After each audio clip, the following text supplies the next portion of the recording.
قل يا قوم اعملوا على مكانتكم إني عامل فسوف تعلمون من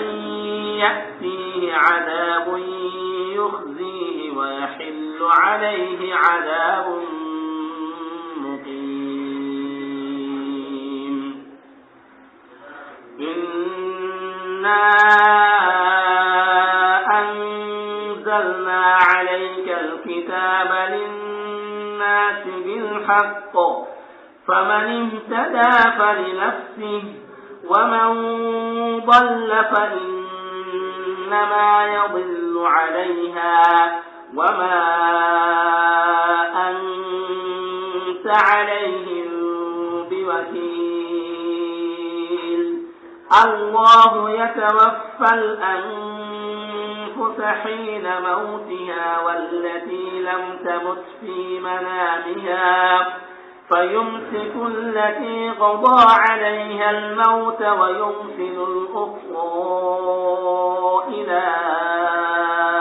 أجل مسمى إن في ذلك لآيات لقوم يتفكرون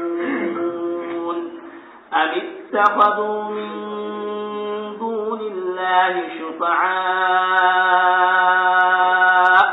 قل أولو كانوا لا يملكون شيئا ولا يعقلون قل لله الشفاعة جميعا له ملك السماوات والأرض ثم إليه ترجعون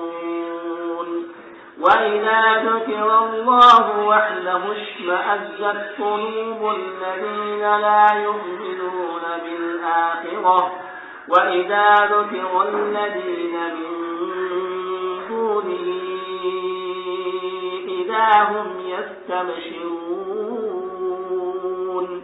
قل اللهم فاطر السماوات والأرض عالم الغيب والشهادة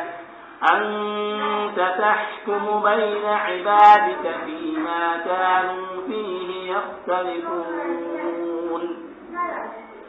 ولو أن للذين ظلموا ما في الأرض جميعا ومثله معه لافتدوا به من سوء العذاب يوم القيامة وبدا لهم من الله ما لم يكونوا يحتسبون وبدا لهم سيئات ما كسبوا وحاق بهم ما كانوا به يستهزئون فإذا مس الإنسان ضر دعانا ثم إذا خولناه نعمة منا قال إنما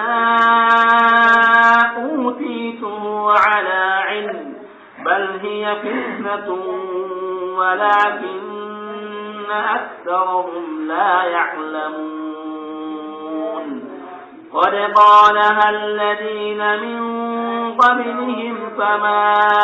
أغنى عنهم